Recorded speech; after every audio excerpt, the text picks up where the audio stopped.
Bom dia, tudo bem com vocês? Vamos iniciar o estudo de mais uma lição. Nesse novo ano, estamos estudando lições da vida de Davi e hoje nós vamos iniciar o estudo da segunda lição, que tem por título Vencendo o Gigante. Eu sou Liane Caires e atualmente estou morando em Igaraçu, no Pernambuco. Você já enfrentou algum gigante em sua vida? Alguma dificuldade tão gigante que você se sentiu impossibilitado de lutar, de vencer essa batalha? Nessa lição nós vamos ver que o povo de Israel chegou um momento que teve que enfrentar um gigante tão grande que eles se sentiram impossibilitados de vencer, né? Todos do exército não teve a coragem de enfrentar aquele gigante. E nós vamos ver que um pequeno rapaz com o Espírito de Deus conseguiu enfrentar esse gigante, né, e sair vitorioso. O texto de 1 Samuel 17:47 diz assim: E saberá toda esta congregação que o Senhor salva, não com espada, não com lança, porque do Senhor é a guerra. Aqueles que portam a mensagem mais solene que já foi dada ao mundo devem depor a armadura de ataque e vestir a armadura da justiça de Cristo. Então, lembramos na história de Davi que Saul ofereceu a sua veste de guerra para Davi e quando ele vestiu aquela veste ele não conseguiu andar. Então ele tirou aquela veste e foi lutar, né? Não com uma armadura de ataque, mas com a armadura da justiça de Cristo. E só assim ele saiu vitorioso.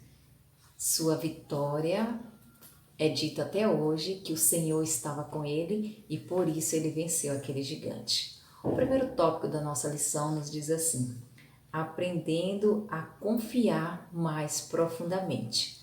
Como Davi cooperou com as providências divinas a fim de adquirir sabedoria e experiência para lidar com desafios futuros. A história nos diz que nesse momento Saul estava passando por um problema difícil, né?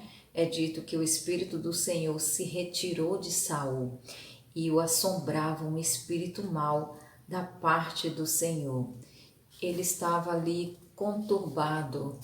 Alguns estudiosos dizem que ele estava com uma profunda depressão.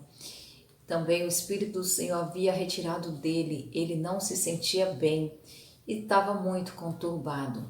Então alguém, um jovem, sugeriu para Saul que convidasse alguém para tocar música, né? Para ele passar por uma terapia através da música. É dito assim: então respondeu um jovem e disse: eis que tenho visto um filho de Jessé, o Belmita, que sabe tocar e é valente e animoso, homem de guerra e sisudo em palavras e de gentil presença. O Senhor é com ele. Então foram lá e convidaram Davi para vir tocar perante Saul. E ele aceitou esse convite. É dito que quando ele tocava aquelas músicas que eram inspiradas por Deus, o Espírito deixava Saul e ele sentia paz. Aí então Saul mandou dizer a Jessé: deixa que Davi fique comigo, pois achou graça a meus olhos.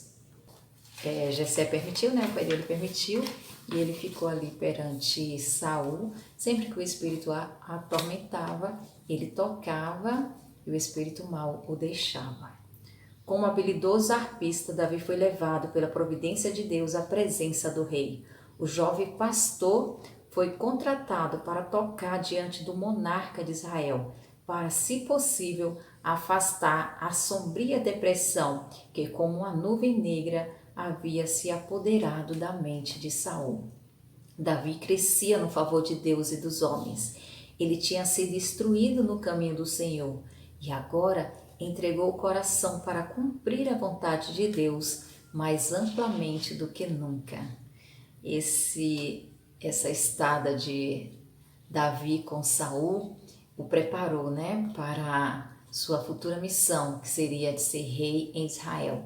Então ele observava todo o procedimento ali do palácio, ele começou a entender, né, o que estava acontecendo, como poderia governar, e isso o preparou para sua futura missão. Deus estava ensinando lições de confiança a Davi. Como Moisés fora preparado para a obra que tinha diante de si, o Senhor estava do mesmo modo habilitando o filho de Jessé a tornar-se o guia do seu povo escolhido.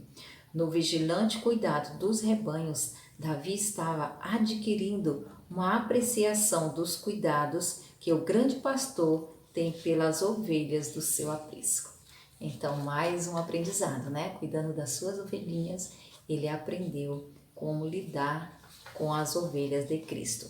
Então, essa foi a lição, aprendendo a confiar mais profundamente, né? Devemos confiar sempre em Deus, que Deus sabe o que é melhor para cada um de nós. Deus nos guia até onde Ele quer que estejamos. Amanhã, pela graça de Deus, estudaremos prioridades reveladas pela crise, se assim Deus nos permitir. Amém.